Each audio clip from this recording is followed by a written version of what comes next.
Praise lord అందరికీ. ఈరోజు అపోస్తలుడైన పౌలు రోమీలకు వ్రాసిన పత్రిక 4వ అధ్యాయం చదువుకుందాము. ప్రారంభిస్తున్నాను. కాబట్టి శరీరము విషయమై మన మూల పురుషుడకు అబ్రహామునకేమి దొరికెనని అందుము? అబ్రహాము క్రియల మూలముగా నీతిమంతుడని తీర్చబడిన ఎడల అతనికి అతిశయ కారణము కలుగును గాని అది దేవుని ఎదుట కలుగదు. లేఖనమేమి చెప్పుచున్నది?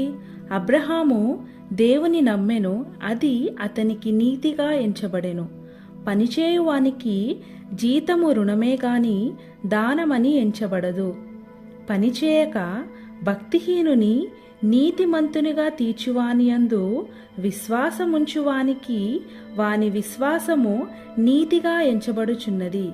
ఆ ప్రకారమే క్రియలు లేకుండా దేవుడెవనిని నీతిమంతుడుగా ఎంచునో ఆ మనుష్యుడు ధన్యుడని దావీదు కూడా చెప్పుచున్నాడు.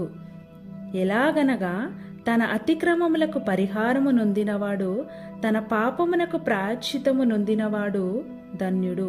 ప్రభువు చేత నిర్దోషి అని ఎంచబడినవాడు ధన్యుడు. ఈ ధన్యవచనము సున్నతి గలవారిని గూర్చి చెప్పబడినదా? సున్నతి లేని వారిని గూర్చి కూడా చెప్పబడినదా? అబ్రహాము యొక్క విశ్వాసం అతనికి నీతి అని ఎంచబడిననుచున్నాము గదా. మంచిది. ఏ స్థితి అందు ఎంచబడెను? సున్నతి కలిగి ఉండినప్పుడా, సున్నతి లేనప్పుడా? సున్నతి కలిగి ఉండినప్పుడు కాదు, సున్నతి లేనప్పుడే. మరియు సున్నతి లేని వారనైనను నమ్మిన వారికందరికీ అతడు తండ్రి అగుట వలన వారికి నీతి ఆరోపించుటకే అతడు సున్నతి పొందక మునుపు తనకు కలిగిన విశ్వాసము వలనైన నీతికి ముద్రగా సున్నతి అను గురుతు పొందెను.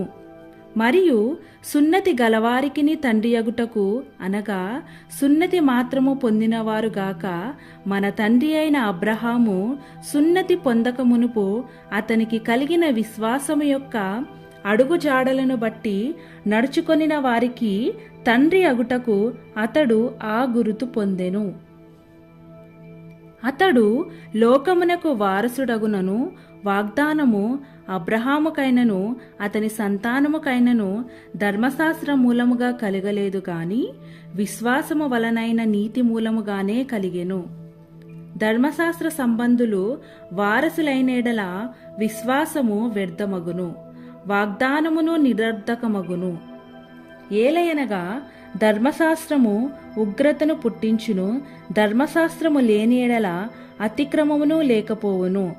ఈ హేతువు చేతను ఆ వాగ్దానము యావత్ సంతతికి, అనగా ధర్మశాస్త్రము గలవారికి మాత్రము కాక అబ్రహాముకున్నట్టి విశ్వాసము గలవారికి కూడా దృఢము కావలెనని కృపననుసరించినదే ఇండునట్లు అది విశ్వాస మూలమైనదాయెను. తాను విశ్వసించిన దేవుని ఎదుట, అనగా మృతులను సజీవులనుగా చేయువాడును లేని వాటిని ఉన్నట్టుగానే పిలుచువాడునైన దేవుని ఎదుట అతడు మనకందరికీ తండ్రి అయి ఉన్నాడు.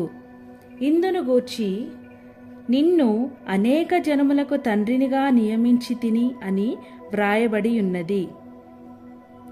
నీ సంతానము ఇలాగు ఉండునని చెప్పిన దానిని బట్టి తాననేక జనములకు తండ్రి అగునట్లు నిరీక్షణకు ఆధారము లేనప్పుడు అతడు నిరీక్షణ కలిగి నమ్మెను.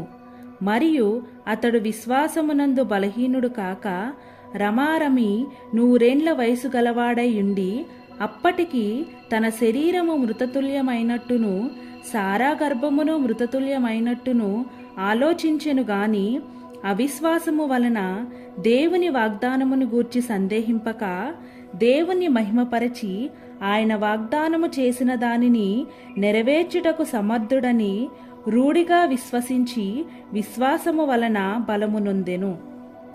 అందుచేత అది అతనికి నీతిగా ఎంచబడెను. అది అతనికి ఎంచబడెనని అతని నిమిత్తము మాత్రమే కాదుగాని మన ప్రభువైన యేసును మృతులలో నుండి లేపిన వానియందు విశ్వాసముంచిన మనకును ఎంచబడునని మన నిమిత్తము కూడా వ్రాయబడెను. ఆయన మన అపరాధముల నిమిత్తము అప్పగింపబడి మనము నీతిమంతులముగా తీర్చబడుటకై లేపబడెను. ఆమేన్. ప్రభువైన యేసుక్రీస్తు వారు ఈ వాక్యమును దీవించునుగాక. ఆమేన్. Praise the lord.